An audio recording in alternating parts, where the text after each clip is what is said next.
Oke, selamat datang di Sistem.com. Kembali dengan saya Dario dan kita sedang di tempat yang istimewa.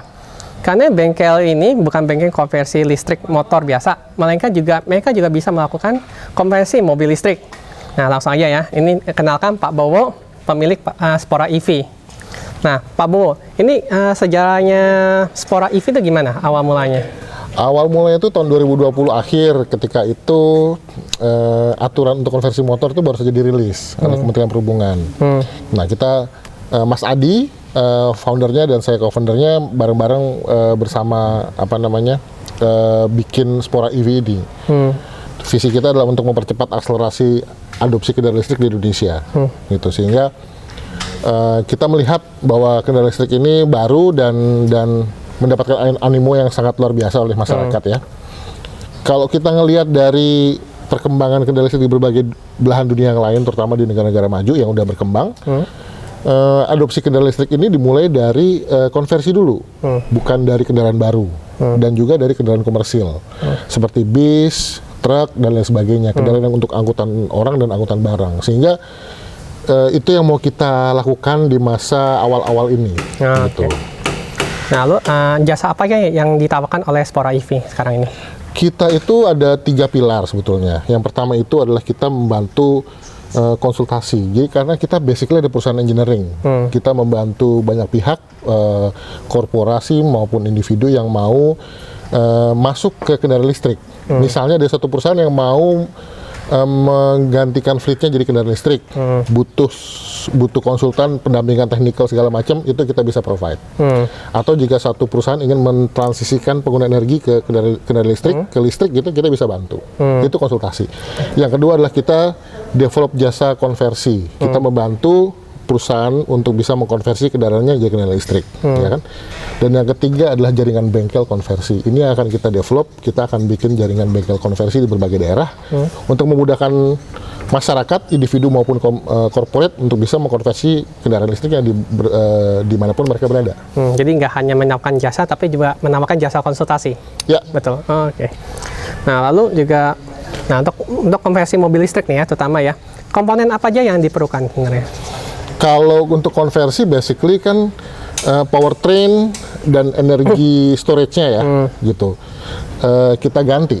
Yang tadinya menggunakan bahan bakar bensin ataupun diesel menjadi bahan bakar listrik, gitu ya. Jadi energi listrik. Motornya kita ganti jadi dinamo, terus kita pasang baterai dan alat elektronik yang dibutuhkan, gitu. Basically sih itu sebetulnya. Nah, jenis mobil apa aja yang bisa dikonversi? Semua jenis mobil pada dasarnya bisa. Pada akhirnya semua yang punya roda sebetulnya bisa dikonversi. Asapnya roda. Dan punya keinginan. Iya, oke. Nah, apakah nih modifikasi konversi mobil listrik ini bisa reversible, alias bisa dikembalikan ke semula gitu? Oh, bisa. Tapi kalau kita ngelihat mereka yang biasanya pakai mobil listrik, itu nggak ada keinginan lagi untuk balik ke kendaraan lamanya. Iya, kadang-kadang udah ketagihan ya. Iya, karena experience-nya lebih hebat, lebih bagus, tenaga lebih bagus, powernya lebih bagus gitu. Nah, tapi kadang-kadang kalau kita konversi mobil klasik ya, terutama ya, kadang-kadang kan susah tuh nyari part mesinnya. Kadang-kadang mungkin juga ada orang pikiran mau supaya bodi yang diongrokin diubah listrik dulu gitu. Habis itu mungkin ya in the future mau disimpan ganti mesin bensin. Nah, atau apakah? Ini yang menarik sebetulnya Mas Dari. Jadi mereka yang punya mobil klasik dan mau berubah ke kendaraan listrik itu sebetulnya punya problem, ya kan? Problem dari reliability dan ketersediaan parts. Ketika ini misalnya contohnya yang ada di depan mata kita, Fiat gitu ya. Iya, Fiat itu problemnya adalah panas mesinnya, terus spare partnya susah, gitu kan? Sehingga pemiliknya ingin langsung aja konversi ke kendaraan listrik. Untuk apa? Mengeliminir problemnya, tapi tetap mendapatkan emotional experience ya. Tetap klasiknya dapet gitu, jadi pusat perhatian orang-orang gitu. Jadi kalau mau gaya tapi tidak repot, ya ini solusinya. Betul. Listrik. Oke. Nah, hal apa yang paling sulit dari konversi mobil listrik ini? Tantangannya apa? Challenge-nya adalah ketika pertama kali. Kalau misalnya klasik ini, mobil klasik contohnya, tentunya kita nggak punya gambar. Nah, itu yang challenge sebetulnya. Sementara kita sebetulnya adalah perusahaan engineering, jadi idealnya kita punya desain dulu awalnya, sehingga kita bisa memudahkan kita untuk bisa pikirin ya layoutnya sebelum kita melakukan konversi itu kita mulai desain tuh layoutnya di mana sih yang optimal, penempatan motornya seperti apa, konfigurasi seperti apa dan lain sebagainya, sehingga kita bisa dapat konfigurasi optimal dari suatu sistem yang diinginkan ya, sesuai sama kebutuhan dari usernya gitu ya. Jadi lebih ke try and error sama research-nya lah. Iya, kalau kita punya informasi banyak di awal, trial and error-nya nggak terlalu banyak. Tapi kalau kita punya gambarnya ya contohnya. Gambar engineering-nya lebih mudah. Tapi kan itu challenge ya kalau kendaraan klasik. Gambar engineering dari mana? Iya. Kadang-kadang ya udah mau nggak mau, kadang mesti lihat langsung. Betul.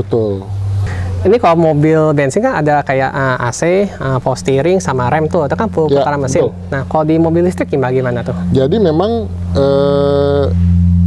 yang sistem sebelumnya yang bergantung pada putaran mesin itu kita ganti dengan sistem yang elektrik ya, sehingga nggak bergantung pada putaran mesin asal. Karena itu yang kita putus. Kayak misalnya kompresor, kita jadi kompresor elektrik, gitu kan, dan lain sebagainya yang berhubungan sama putaran mesin, sehingga fungsinya tetap dapat tanpa melibatkan mesin ya, karena mesinnya kita ganti dengan motor listrik. Soalnya banyak juga yang punya pikiran, wah tuh ubah ke listrik nih AC gimana, panas dong. Nggak adem, kan udah nyoba kan? Iya, udah nyoba adem tadi. ya, untuk yang Fiat 500 ini nih, ya tunggu ya video berikutnya ya. Kita bahas lebih detail lagi minggu depan. Mengapa beberapa mobil konversi listrik tuh yang masih menggunakan gearbox aslinya? Itu sebetulnya kita balikin lagi ke preferensi dari pengguna sebetulnya. Karakteristik motor listrik ini kan high torsion, spontan, sehingga sebetulnya nggak butuh transmisi. Sebenarnya nggak butuh. Sebetulnya nggak butuh. Tapi ada kalanya di mana kita mau, misalnya motor yang tadinya itu dibutuhkan kalau mau direct drive itu taruhlah 20 kW gitu ya, mau cari motor lebih kecil, kita pergunakan transmisinya supaya kapasitas motornya juga nggak terlalu besar, kita perkecil. Itu kita bisa fungsikan transmisi, tapi transmisinya itu hanya dipakai 1 gigi aja, entah itu gigi 1 atau gigi 2. Udah cukup, gak usah ganti gigi. Jadi transmisinya cuma dipakai 1 speed doang sebenarnya. Betul. Sebagai reduction gear. Iya. Betul. Oke. Itu. Ini karena kamu mobil listrik kan biasanya baterainya berat kan, biasanya hampir dikatakan biasanya ada beban tambahan kan. Iya. Itu kaki-kaki apakah perlu diubah atau pakai yang lama bisa? Nah, itu sisi engineeringnya kita gunakan, sehingga kita analisa dulu sebetulnya apakah bobot ini butuh kita perkuat, gitu. Contohnya memang ada butuh, misalnya jika dibutuhkan ada perkuatan ya kita perkuat kaki-kakinya. Tapi prinsipnya dalam konversi atau retrofit ini sebisa mungkin kita tetap pertahankan yang asli. Supaya apa? Kita nggak ngubah terlalu banyak. Remnya, gitu kan. Dalam pemilihan kapasitas motor dan motornya itu tentunya kita pertimbangkan apakah ini mendekati spesifikasi awal. Semakin mendekati, semakin kita nggak butuh perubahan. Gitu. Maka perubahannya sebisa mungkin asli mungkin. Seminimal mungkin. Seminimal mungkin. Iya. Kalau nggak ini biaya macam-macam nanti. Betul. Nanti akhirnya jadi modifikasi berat. Iya berat. Jadi ya klasiknya hilang. Iya. Betul. Oke. Nah, ini mungkin pertanyaan yang banyak yang pemirsa banyak tanya bisa. Biaya berapa sih untuk konversi mobil listrik? Ancar-ancar aja untuk yang ya minimal lah. Biaya itu relatif. Kenapa saya sebut relatif? Tergantung dari kapasitas baterai. Baterainya mau seberapa besar dan juga kapasitas motor, mau seberapa powerful motor itu. Tapi range-nya adalah kalau misalnya untuk seperti ini ya, city car, small car gitu ya, untuk kapasitas baterainya sekitar 10 kWh dan motornya itu kira-kira 40 horsepower ya, itu di kisaran 230 juta, 250 juta lah. 230 sampai 250 juta. 330 sampai 250 juta. Iya. Nah, itu termasuk pasti bahan sama jasa. Ya, itu termasuk material motor-motor, bahan baterainya, termasuk jasa konversinya. Tapi nggak termasuk modifikasi ya. Kalau misalnya dibutuhkan modifikasi misalnya. Fabrikasi atau apa? Bukan, itu termasuk fabrikasi dari konversinya itu. Tapi kalau misalnya ada request yang lain, misalnya itu di luar itu. Oh iya, jadi ya sampai konversi sampai bisa gerak ya, itu segitulah kira-kira. Betul. Catatan. Itu semua menggunakan baterainya masih impor, motornya impor. Tentunya kita sadar bahwa kapasitas baterai ataupun pengeluaran untuk baterai kan budgetnya tuh hampir 50% dari kendaraan ya. Kita ini sedang memang mengusahakan supaya baterainya itu bisa dikerjakan di level lokal. Oke. Itu tentunya harapannya bisa menurunkan harga. Iya, nah saya di video-video sebelumnya udah sering katakan, soalnya mobil listrik tuh paling besar biaya baterai selalu. Betul. Dan baterai tuh biasanya ya mungkin berapa tahun ya 10 tahun lagi nanti bisa kita ganti. Ya. Tapi 10 tahun lagi mungkin teknologi baterai udah ganti lagi nanti.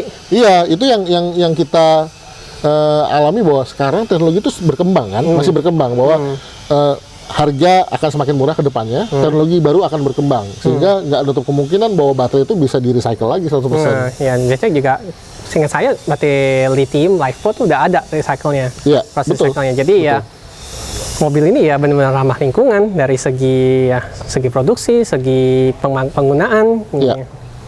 Oke, ya. Makasih banyak Pak Bawo. Terima kasih Mas Dario. Ya.